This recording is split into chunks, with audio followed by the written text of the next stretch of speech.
একদা রাতের খানাপিনা শেষ করে শাহী মহলে ফেরাউন ঘুমিয়ে পড়েছে। চারদিকে নীরব নিস্তব্ধ। গভীর রাতের অন্ধকারে ছেয়ে গেছে চারদিক। হজরত আসিয়া রাদিয়াল্লাহু তাআলা আনহা এই সুবর্ণ সুযোগে অতি সাবধানে চলে গেলেন মহান আল্লাহ পাক রব্বুল আলামিনের দরবারে ইবাদত করার জন্য। অনেকক্ষণ যাবৎ তিনি একাগ্র চিত্রে মহান আল্লাহ রব্বুল আলামিনের ইবাদত করলেন।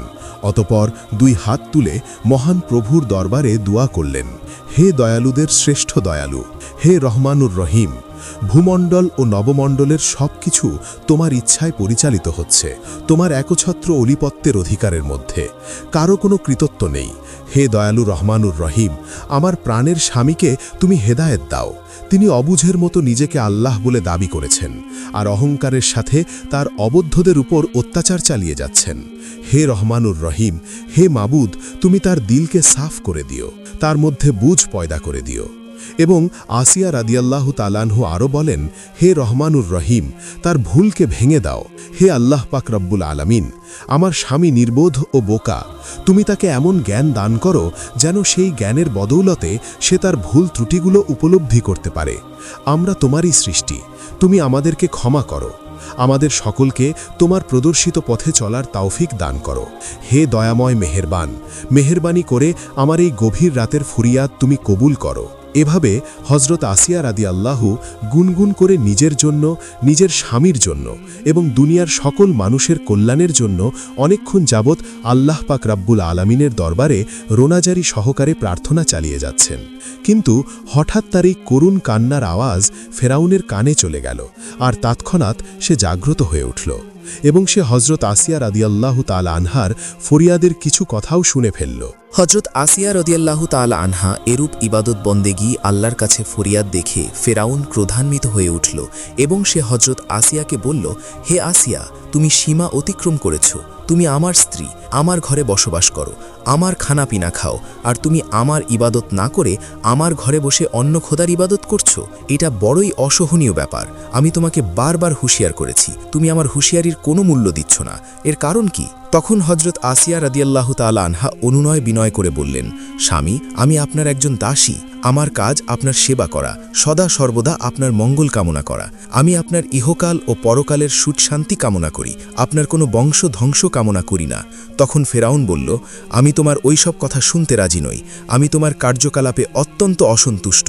আমি আর সহ্য করব না। তুমি সাবধান হয়ে যাও। এই শেষবারের মতো আমি তোমাকে সতর্ক করলাম। আমি আবার বলছি, তোমার মুখে যেন আমি আর মুসার খোদার নাম না শুনি। ফেরাউনের এমন রাগান্বিত কথা শুনে তখন হজরত আসিয়া রাদিয়াল্লাহু তাআলা আনহা বলেন, আপনি মিশরের অধিপতি, মিশরের সাধারণ জনগণ আপনাকে মেনে চলে। আপনার মতো বুদ্ধিমান ও শক্তিশালী ব্যক্তি এখানে দ্বিতীয় আর কেউ নেই তা আমি জানি। তথাপি আপনি কেমন যেন একটু অবুঝের মতো কথা বলছেন। আপনি জানেন যে পৃথিবীর একমাত্র সৃষ্টিকর্তা মহান আল্লাহ পাক রব্বুল আলামিন, অথচ আপনি জেনে শুনে নিজেকে কেন আল্লাহ দাবি করছেন? হে মহামান্য বাদশাহ, আপনি নির্জনে বসে গভীর মনস্বীয় বিবেকতে জিজ্ঞেস করুন, আপনি কি সত্যি সৃষ্টিকর্তা? আপনি যেখানে একটি মশা মাছি ক্ষুদ্রাতি ক্ষুদ্র জীবও সৃষ্টি করতে পারেন না, সেখানে আপনি কিভাবে নিজেকে সৃষ্টিকর্তা ও আল্লাহ বলে দাবি করছেন? আপনার এই দাবি একেবারেই অযৌক্তিক ও অমূলক। ওই যে নীল আকাশ, চন্দ্র সূর্য, গ্রহ নক্ষত্র, পাহাড় এবং পর্বত, বৃক্ষলতা ইত্যাদির মধ্যে আপনি কি একটিকেও সৃষ্টি করতে সক্ষম?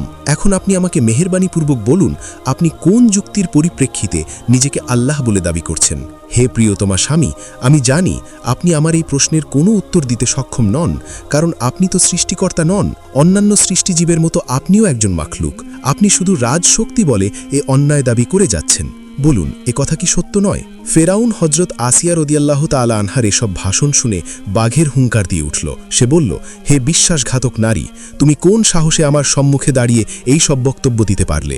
এত বড় স্পর্ধা তোমার? তুমি আমার নিকট কৈফিয়ত তলব করো। তোমার নিশ্চয়ই জানা আছে আমার আইন কত নিষ্ঠুর ও কঠোর। আমার বুঝতে বাকি নেই যে তুমি আর মুসা আমাকে আল্লাহ বলে স্বীকার করো না। দুজনে বসে বসে সব সময় আমার বিরুদ্ধে ষড়যন্ত্র করো। তোমাদের দুজনের সুর একই। তুমি আমার স্ত্রী হয়ে আমার আইন অমান্য করে আমাকে হ্যাঁ প্রতিপন্ন করার চেষ্টা করেই যাচ্ছ। আসিয়া, তোমার পরিণাম অত্যন্ত ভয়াবহ হবে। আসিয়া, তোমার কোনো নিস্তার নেই। তুমি শুনে রাখো, ষড়যন্ত্রকারীদের শাস্তি মৃত্যুদণ্ড। আমি এবার দেখে নিব। ফেরাউন অতি রাগান্বিত হয়ে এসব কথা বলে ফেরাউন সেদিনকার মতো বের হয়ে গেল। এর মাঝে একটি ঘটনা ঘটে গেল। হজরত মুসা আলাইহিসসালাম ফেরাউনের বাবুর্চি কাবুনকে হত্যা করে মায়েদারের দিকে পালিয়ে গেলেন। ফেরাউন যখন তাকে অনেক খোঁজাখুঁজির পরেও তার কোনো অনুসন্ধান পেল না, তখন সে অনেক চিন্তিত হয়ে পড়ল। সেদিন রাতে ফেরাউন হজরত আসিয়াকে সতর্ক করে ঘর থেকে বের হয়েছিল। তারপরে অনেক দিন অতিবাহিত হয়ে গেছে, কিন্তু ফেরাউন আর খাস মহলে ফিরে আসেনি। এরপর একদিন হাসি মুখে ফেরাউন হজরত আসিয়ার ঘরে প্রবেশ করলেন। আসিয়ার কক্ষে প্রবেশ করার পরে সে বলল, হে আসিয়া, সেদিন আমি তোমার যুক্তিপূর্ণ ভাষণে রাগান্বিত হয়ে তোমাকে সতর্ক করে চলে গিয়েছিলাম। আমি পরে চিন্তা করলাম, এভাবে রাগান্বিত হয়ে তোমাকে সতর্ক করা আমার পক্ষে ঠিক হয়নি। এর জন্য আমি লজ্জিত ও দুঃখিত। তখন হজরত আসিয়া রাদিয়াল্লাহু তাআলা আনহু বললেন, হে প্রাণের স্বামী, এতে লজ্জা পাওয়ার বা দুঃখিত হবার কিছুই নেই। আপনি আমার স্বামী, আমার উপর তিরস্কার করার অধিকার আপনার রয়েছে, কিন্তু আমার আত্মবিশ্বাস ও আদর্শকে কোনো প্রকার হুঙ্কারে কেউই বিন্দুমাত্র ঢলাতে পারবে না। আমি মৃত্যুর পরোয়া করি না, আমার সহায় আল্লাহ পাক রাব্বুল আলামিন। তখন ফেরাউন জিজ্ঞেস করলেন, আচ্ছা বেগম, তোমার নিকট একটি বিষয় আমি জানতে চাই, তুমি সত্যি করে বলো, মুসা এখন কোথায় আছে? হজরত আসিয়া রাদিয়াল্লাহু তাআলা আনহু বললেন, কই, আমি তো জানি না। কেন, মুসার কি কোনো বিপদ হয়েছে? ফেরাউন বলল, না না, আমার ধারা বা আমার সৈন্যের দ্বারা তার কোনো বিপদ হয়নি, তবে মুসা এখন নিখোঁজ, তাকে দেশের কোথাও খুঁজে পাওয়া যাচ্ছে না। তখন আসিয়া বললেন, দেখুন, মুসা এখন পূর্ণবয়স্ক ও যুবক, তার যথেষ্ট জ্ঞান ও বুদ্ধি হয়েছে। কোন কাজ ভালো আর কোন কাজ মন্দ তা সে ভালোভাবেই জানে।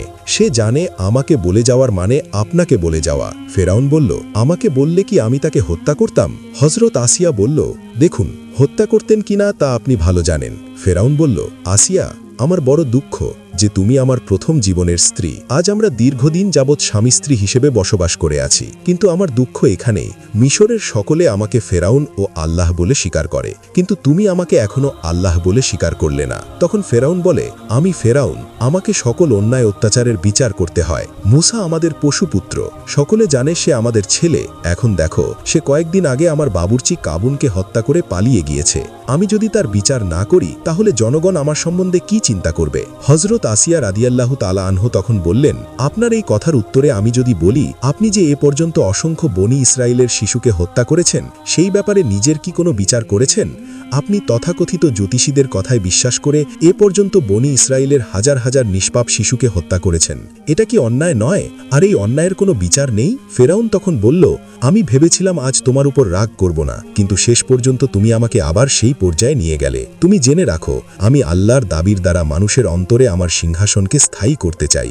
অতএব তোমার কাছে আমার শেষ কথা এই যে, তুমি আমার স্ত্রী হয়ে যদি আমাকে আল্লাহ বলে স্বীকার না করো, তবে আমি বলে দিলাম, তুমি খুব দ্রুত এর শাস্তি আস্বাদন করবে। তখন হজরত আসিয়া রাদিয়াল্লাহু তাআলা আনহু বলেন, স্বামী, আমি আপনাকে বিনতভাবে বলছি, আমি মাযহাবের কন্যা এবং ফেরাউনের স্ত্রী আসিয়া। আমি বিশ্বাস করি সেই পরম দয়ালু দাতা নিরাকার সৃষ্টিকর্তা আল্লাহ পাক রাব্বুল আলামিনের উপর। আমি তার ইবাদত করি, তিনি আমার একমাত্র উপাস্য। অতএব আপনিও সেই মহান প্রভু আল্লাহ পাক রাব্বুল আলামিনের উপর ঈমান আনুন, আর আপনার প্রতি তো আমি কোনো দিন ঈমান আনব না। হজরত আসিয়া রাদিয়াল্লাহু তাআলা আনহার এইরূপ কথা শুনে ফিরাউন আজকেও রাগান্বিত হয়ে খাস মহল থেকে বেরিয়ে গেল। তখন হজরত আসিয়া রাদিয়াল্লাহু তাআলা আনহাকে শাস্তি দেবার মনস্থ করে ফিরাউন তার অন্তরঙ্গ বন্ধু হামানকে শাহী মহলে আহ্বান জানালো। যথাসময়ে শয়তানের দোসর হামান শাহী কক্ষে এসে উপস্থিত হল এবং তখন হামান ফিরাউনকে বলল, জাহাপনা, কোনো ঘটনা ঘটেছে নাকি? ফিরাউন বলল, হামান, তুমি আমার বাল্য বন্ধু এবং প্রধানমন্ত্রী। এ পর্যন্ত মিশরে এসে আমি যাহা কিছু করেছি সবকিছু তোমার পরামর্শে করেছি, তাই না? হামান বলল, হ্যাঁ, তা তো বটে, আমার সবকিছুই স্মরণ আছে। এখন ব্যাপার কি, তাই খুলে বলুন। ফেরাউন খুব আস্তে আস্তে বলতে লাগলো, এটা আমার ঘরোয়া ব্যাপার। আমার স্ত্রী আসিয়া আমাকে আল্লাহ বলে স্বীকার করে না। তাকে অনেক শাস্তির হুমকি দিয়েছি, তার সঙ্গ ত্যাগ করেছি, কিন্তু শেষ পর্যন্ত ব্যর্থ হয়েছি। সে লা শারিক আল্লাহকে বিশ্বাস করে। আমার অজান্তে গভীর রাতে আল্লাহর দরবারে প্রার্থনা জানায়, তার কাছে রোনাজারি করে, আর বিড়বিড় করে কি যেন বলে। আমাদের পোষ্যপুত্র মুসাকেও সে তার দলে ফিরিয়ে নিয়েছে। এমনকি সে আমাকে নসিহত করে যে আপনি আল্লাহর দাবি ছেড়ে দিয়ে লা শারিক আল্লাহর প্রতি ঈমান আনেন, অন্যথায় আপনার ভাগ্য বিপর্যয় ঘটবে। বন্ধু, আমাদের এই সব কথা যেন বাইরের কেউ না জানে। এখন বিদ্রোহী আসিয়ার ব্যাপারে কি করা যায়, এই সম্বন্ধে তোমার কাছে সুষ্ঠু পরামর্শ চাই। ফেরাউনের এসব কথা শুনে তখন হামান বলল, আমার মতে বেগম সাহেবাকে বন্দী করুন। এতে জনগণের মনে প্রশ্ন উঠলে আপনি বলবেন, আমি ফেরাউন তোমাদের আল্লাহ, নীতির ব্যাপারে আপন পর কোনো কিছুই আমার কাছে বিবেচ্য বিষয় নয়। যে আমার নীতির বিরোধিতা করবে তাকে অবশ্যই শাস্তি ভোগ করতে হবে। তখন হামানের এসব কথা শুনে ফেরাউন বলল, তোমার কথাই ঠিক, এতে দুটি সফল পাওয়া যাবে। একটাই যে সকলে মনে করবে আমি ন্যায় বিচারক, অপরটি হল কারাগারে অসহনীয় কষ্টের মধ্য থেকে আসিয়ার ইমানেও ফাটল ধরবে, অতঃপর সে আমাকে আল্লাহ বলে স্বীকার করতে বাধ্য হবে। দেখি এবার আসিয়া যায় কোথায়। পরের দিন ফেরাউনের বিশেষ নির্দেশে হজরত আসিয়া ও তার সন্তানদেরকে কারাগারে আটক করা হলো। আল্লাহর ভক্ত মহিয়সী নারী হজরত আসিয়া ফেরাউনকে আল্লাহ বলে স্বীকার না করার অপরাধে আর কারাগারের আসামি। শুরু হলো হজরত আসিয়া রাদিয়াল্লাহু তাআলা আনহুর ইমানি পরীক্ষা। ফেরাউন তার খাবার বন্ধ করে দিল এবং কারাগারের পাশে ফেলে রাখল অনেকগুলো পচা ও দুর্গন্ধ লাশ। সে লাশের দুর্গন্ধে হজরত আসিয়া ও তার সন্তানদের প্রাণ অষ্টাগত হয়ে উঠল। হজরত আসিয়া রাদিয়াল্লাহু তাআলা আনহুর যে সকল ছেলেমেয়েরা বয়স্ক, তারা নীরবে মায়ের মতো সবকিছু সহ্য করে যাচ্ছে। তারা তাদের আম্মাকে মাঝে মাঝে জিজ্ঞেস করছে, আম্মা, আমরা কি হকের রাস্তায় আছি? হজরত আসিয়া রাদিয়াল্লাহু তাআলা আনহু তখন তাদেরকে উত্তর দেন, অবশ্যই আমরা হকের পথে রয়েছি। বিপদে ধৈর্যহারা না হয়ে সে আল্লাহ রাব্বুল আলামিনের প্রতি পুরোপুরি বিশ্বাস রাখতে হবে। নিশ্চয়ই আল্লাহ বিপদে আমাদেরকে সাহায্য করবেন। ঈমানের পরীক্ষা এখানে শুরু হয়েছে, জয় আমাদেরই হবে। ইসলাম প্রিয় দ্বীনী ভাই ও বোনেরা, এভাবে কেটে গেল অনেক দিন। এরপর একদিন পাপিষ্ঠা হামান এসে হজরত আসিয়াকে বলল, বেগম সাহেবা, আপনি আপনার স্বামীকে আল্লাহ বলে স্বীকার করে নিন, তাহলে এখনই আপনি এই অসহনীয় যন্ত্রণা থেকে মুক্তি পেয়ে যাবেন এবং পরম সুখে দিন কাটাতে পারবেন। অতএব আপনি ভেবে দেখুন, এদিকে আপনার জন্য রয়েছে রাজকীয় সম্মান ও ঐশ্বর্য, আর অন্যদিকে রয়েছে কষ্ট, ক্লেশ ও বেইজ্জতি। এখন আপনি বলুন, আপনি কোনটি গ্রহণ করবেন? কারাগারবন্দী হজরত আসিয়া রাদিয়াল্লাহু তাআলা আনহা বললেন, দেখুন, আপনি আমার স্বামীর বাল্যবন্ধু ও প্রধানমন্ত্রী। আপনি আমার স্বামীর সকল কাজে ওতপ্রোতভাবে জড়িত আছেন, তা আমি ভালো করেই জানি। কিন্তু আপনিও আমার স্বামী আজ যে পথে পা বাড়িয়েছেন, সেই পথ বড় বিপদসংকুল। আমি তা পরিষ্কার চোখে দেখতে পাচ্ছি। আপনাদের যদি সেই চোখ থাকত, তাহলে আপনারাও দেখতে পেতেন। আজ আপনারা আমাকে কিসের ভয় দেখাচ্ছেন? নিঃশংস মৃত্যুর? আমি জানি একদিন আমাকে মরতে হবে। মৃত্যুর পরে আপনারা আমার কিছুই করতে পারবেন না। তখন আমি থাকব আমার মাওলার দরবারে। হামান হজরত আসিয়া রাদিয়াল্লাহু তাআলা আনহার কাছে এসেছিল তাকে ভয় ও লোভ প্রদর্শন করে সমতে আনয়ন করার জন্য, কিন্তু তার সব আশা ব্যর্থতায় পর্যবসিত হল। অতঃপর হামান মলিন মুখে কারাগার ত্যাগ করলেন। কারাগারে অবস্থিত বন্দী জীবনে হজরত আসিয়ার তাওহীদের জোশে একটুও ভাটা পড়েনি। ঈমানি শক্তি ক্রমশ বৃদ্ধি পেয়ে চলেছে। নির্যাতন শেষ প্রান্তে এসে পৌঁছেছে। হজরত আসিয়ার সবকিছু নীরবে সহ্য করে চলেছেন। একদিন ফেরাউনের মনে স্ত্রী আসিয়ার দুর্ব্যবহার ও সুমিষ্ট কথা জেগে উঠল। তখন সে ভাবতে লাগল, আমি যেই পথে পা বাড়িয়েছি সে পথ থেকে আর কখনোই ফেরা সম্ভব নয়। আসিয়া যদি অন্তত আমাকে মৌখিকভাবে আল্লাহ বলে স্বীকার করে নিত, তাহলেও আমি তাকে মুক্তি দিয়ে দিতাম। আসিয়া হয়তো এখন তার ভুল বুঝতে পেরেছে। এই ভেবে ফেরাউন একদিন তার বন্ধু হামানকে নিয়ে কারাগারের অভিমুখে রওনা করল। কারাগারে এসে হামান হজরত আসিয়াকে লক্ষ্য করে বলল, বেগম সাহেবা, আপনার স্বামী ফেরাউন আপনাকে ভালোবাসেন, কিন্তু আপনি আপনার স্বামীর মহামান্য ফেরাউনের আদর্শ ও নীতিকে কোনোভাবেই গ্রহণ করছেন না। সে ব্যাপারে আপনাকে বহুবার নানাবিধ যুক্তির মাধ্যমে আপনার দৃষ্টি আকর্ষণ করা হয়েছে। শেষ পর্যন্ত আপনার স্বামী ক্ষিপ্ত হয়ে ন্যায় নীতি রক্ষার খাতিরে আপনাকেও আপনার ছেলে মেয়েদেরকে কারাগারে নিক্ষেপ করেছেন। তথাপিও আপনার স্বামী আপনার কথা এখনও ভুলতে পারেনি। আপনি বিহনে তার আহার, নিদ্রা, সুখ, শান্তি সব যেন বিদায় নিয়েছে। অতএব আপনার স্বামী এখানে এসেছেন, তিনি আপনার সাথে কিছু কথা বলতে চায়। অতঃপর হজরত আসিয়া রাদিয়াল্লাহু তাআলা আনহু ফেরাউনকে লক্ষ্য করে বললেন, হে আমার স্বামী, আমার কুশল বার্তা যে স্বামী ক্ষমতার গর্বে গর্বিত হয়ে আল্লাহর আসনে বসতে চান। স্বার্থ সিদ্ধির জন্য যে স্বামী আপন স্ত্রী ও সন্তানদেরকে কারাগারে অসহনীয় কষ্টের মধ্যে নিক্ষেপ করে, সেই পরিত্যক্ত স্ত্রী ও ছেলেদের খোঁজ খবর নিতে এসেছে, এটা কি অভিনয় না প্রহসন? তার এই অধিকার নেই। তবুও আমি খুশি যে সে দয়া করে আমাদের খোঁজ খবর নিতে এসেছে। অতঃপর ফেরাউন হজরত আসিয়াকে বলল, আসিয়া, তুমি আমার প্রথম জীবনের স্ত্রী। তোমাকে নিয়ে শুরু হয়েছে আমার সংসার। আমি তোমাকে কত ভালোবাসি তা তুমি অবশ্যই জানো। এত সত্ত্বেও তোমাকে কেন কারাগারে প্রেরণ করেছি তাও তুমি জানো। তাছাড়া আমার সামনে বিকল্প কোনো পথ ছিল না। আমি তোমাকে শেষবারের মতো বলছি, তুমি আমাকে অন্তত মৌখিকভাবে আল্লাহ বলে স্বীকার করো, তাহলে আমি তোমাকে এখনই মুক্তি দান করব।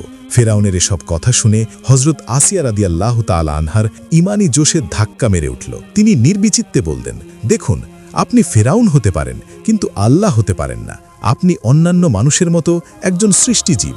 আপনার পিতামাতা আছে, আপনার আহার নিদ্রা আছে। আপনাকে দেশের কিছু অজ্ঞ মূর্খ লোক আল্লাহ বলতে পারে, কিন্তু আমি আল্লাহ বলে স্বীকার করতে পারি না, মরে গেলেও না।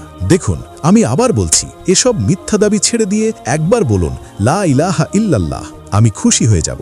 আর তা যদি না বলেন, তাহলে মনে রাখবেন আপনার জন্য পরকালে কঠোর শাস্তি অপেক্ষমান। হজরত আসিয়ার সব কথা শুনে ফেরাউন ক্রোধান্বিত হয়ে বলল, হামান, এ আমাদের কথা রাখবে না। এটাই আমাদের শেষ প্রচেষ্টা ছিল। তুমি ঘোষণা করে দাও, আগামীকাল প্রকাশ্য স্থানে এই বিশ্বাসঘাতক নারীর শাস্তি প্রদান করা হবে, আর সেই শাস্তি হবে কঠিন।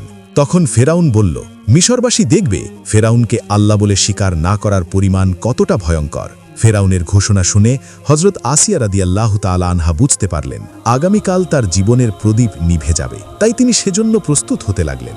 রাত পোহালো, ফজর হলো। আজ বিচারের দিন। আজ প্রকাশ্য ময়দানে ফেরাউনের মহামান্য বেগম, তাওহিদে বিশ্বাসী হজরত আসিয়া রাদিয়াল্লাহু তাআলা আনহার ও তার সন্তানদের ভয়াবহ বিচারের দিন। বিচার দেখার জন্য শহরে আবাল বৃদ্ধ বনিতার সকলে এসে উপস্থিত হয়েছে। বন্দিনী বেশে হজরত আসিয়া ও তার সন্তানদেরকে ময়দানে হাজির করা হলো। যথাসময়ে ফেরাউন ও তার সভাসদবর্গ উপস্থিত হল।